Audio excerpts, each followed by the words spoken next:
You've tried it, haven't you? Downloaded those meditation apps, followed breathing videos, tried to empty your mind like everyone says. But when you close your eyes to practice mindfulness, it feels like your head gets even louder. The thoughts come rushing in, the anxiety rises, and you end up feeling worse than when you started. And then that terrible feeling hits. Is there something fundamentally wrong with me? Why can't I make this work? If you've ever felt this way, I want you to know one thing. You're not alone. In fact, you're part of a silent majority of people who tried mindfulness and walked away feeling more inadequate than before. And I want to tell you something even more important. There is absolutely nothing wrong with you. What's happening is that there's a deep, almost revolutionary difference between what most people teach about mindfulness and what it truly means to be present with yourself. A difference that can completely transform your relationship with your own mind and heart. Carl Rogers, one of the greatest psychologists in history, never used the word mindfulness in his practice. But he lived and taught something far more powerful and far more human. The art of being genuinely present with yourself, exactly as you are.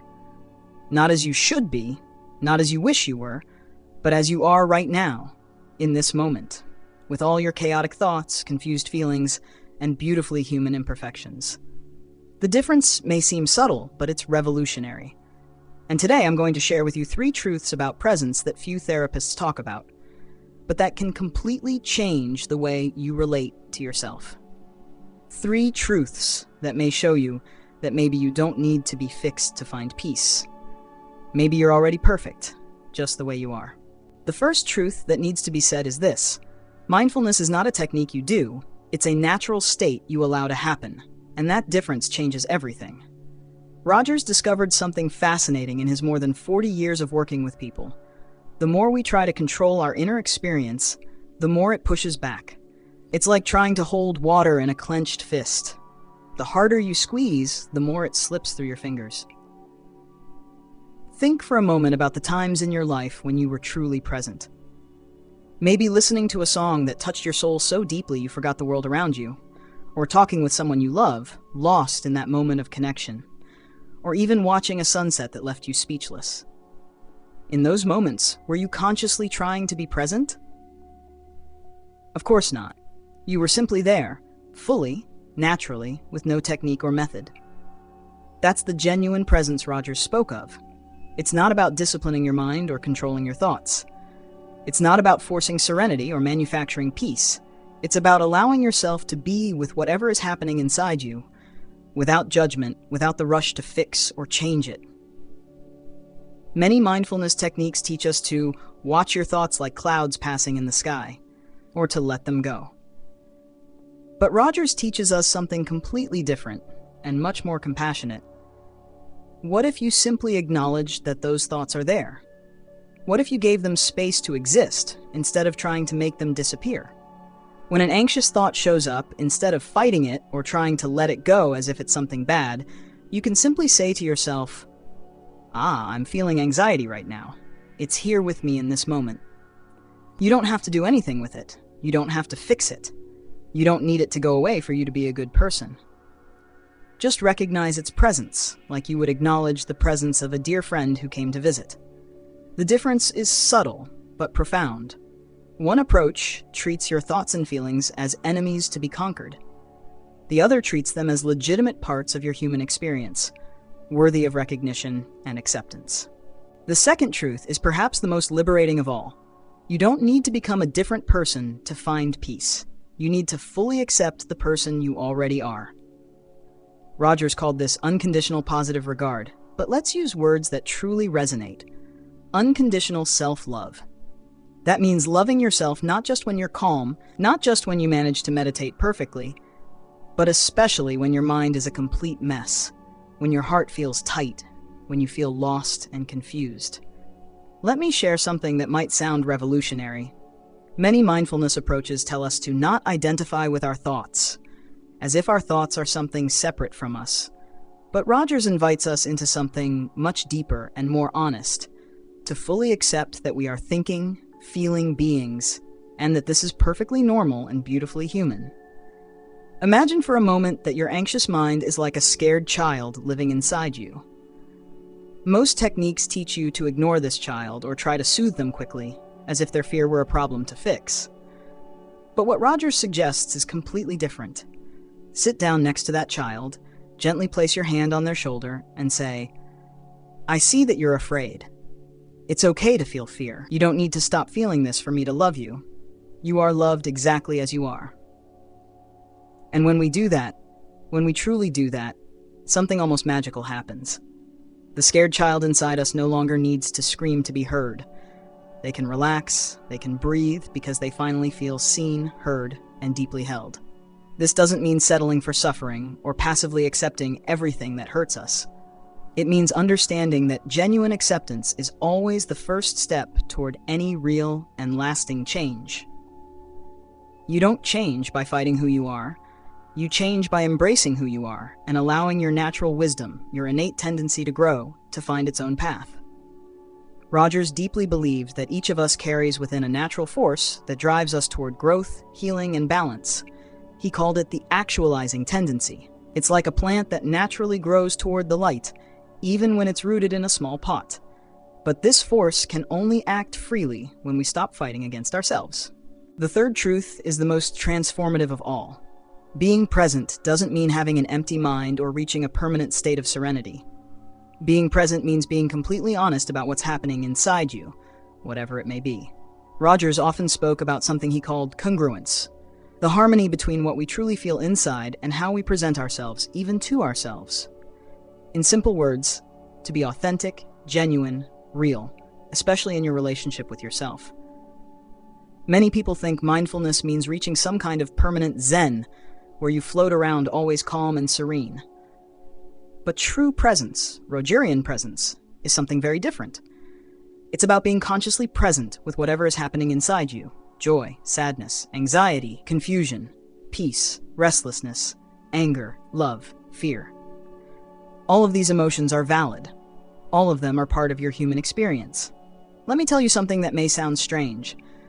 Some of the most present people I've ever had the privilege of knowing weren't those who seemed always calm and composed.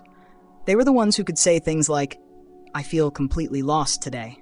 My heart feels heavy and I don't really know why." Or, "I'm scared and I can't even name what I'm afraid of." And they said it without shame, without trying to hide or immediately fix it. That kind of radical honesty with oneself is what Rogers saw as the foundation of any real and lasting growth. Because when you stop pretending you're okay when you're not, when you stop forcing some serenity while there's a storm happening inside you, you create a sacred space where your inner wisdom can finally emerge. Think of it this way. Your mind and heart are like an old radio. When you forcefully try to tune into a peace and love station, you might actually be creating more static, more noise. But when you simply acknowledge what station is playing right now, even if it's a sad song, or a chaotic one, or a confused one, you can listen clearly. And sometimes, just by listening with full clarity and without judgment, the station naturally finds a more harmonious frequency. That's congruence. It's not about being perfect.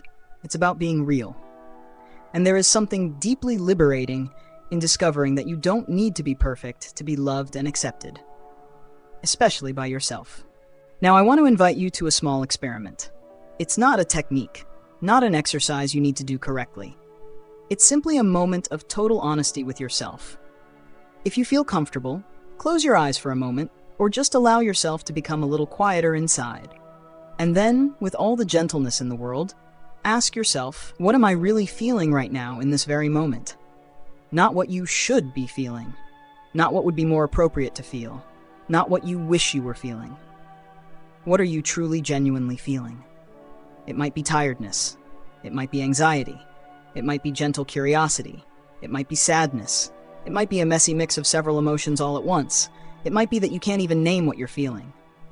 And all of that is perfectly okay.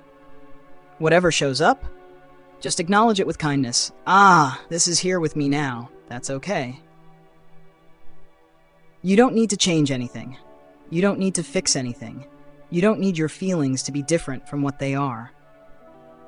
Rogers deeply believed that we all have a natural tendency toward growth and balance, like a plant that instinctively turns toward the light even in difficult conditions. But that tendency can only act freely when we stop fighting ourselves. If you're feeling anxiety right now, instead of thinking, "I need to stop feeling this," what if you tried thinking, "My anxiety is showing me something important, that I care deeply about things. It's part of my sensitive, caring humanity." If you're feeling sadness, instead of trying to cheer up right away, what if you recognized, "This sadness shows that I'm capable of loving deeply, of truly caring. It's part of my capacity to feel life with intensity and passion." If you're feeling confusion, what if you said to yourself, "This confusion shows that I'm growing, that I'm in the process of discovering something new about myself. It's part of my journey of self-discovery." That's mindfulness through the lens of ROGERS. Not a technique to get rid of difficult feelings, but a compassionate way of being present with all your emotions as valuable and meaningful parts of who you are. Before we say goodbye, I want to leave you with a reflection, one I truly believe ROGERS would offer if he were here with us today. You are already enough, exactly as you are in this moment. Your worth as a person doesn't depend on your ability to meditate perfectly, control your thoughts, or be at peace all the time. You are valuable simply because you exist, because you are who you are, with all your beautifully human imperfections. Your journey of personal growth is not about becoming someone completely different. It's about discovering and deeply accepting who you already are. And when you truly do that, when you embrace your full humanity, something truly beautiful happens. You naturally become the most whole and authentic version of yourself.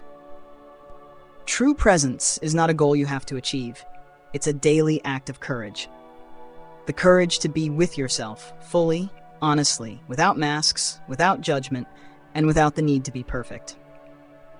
If this video touched something within you, if you saw your own journey reflected in these words, I would be deeply honored if you could share your thoughts in the comments. What has your experience with mindfulness been like? What resonates most with you in this more human, compassionate perspective? And if you know someone who's also struggling with these issues, someone who feels inadequate when traditional techniques don't work, please share this video with them. Sometimes, all we really need is to know we're not alone. Subscribe to the channel if you'd like more reflections like this. And until we meet again, you are worthy of love and acceptance, especially from yourself.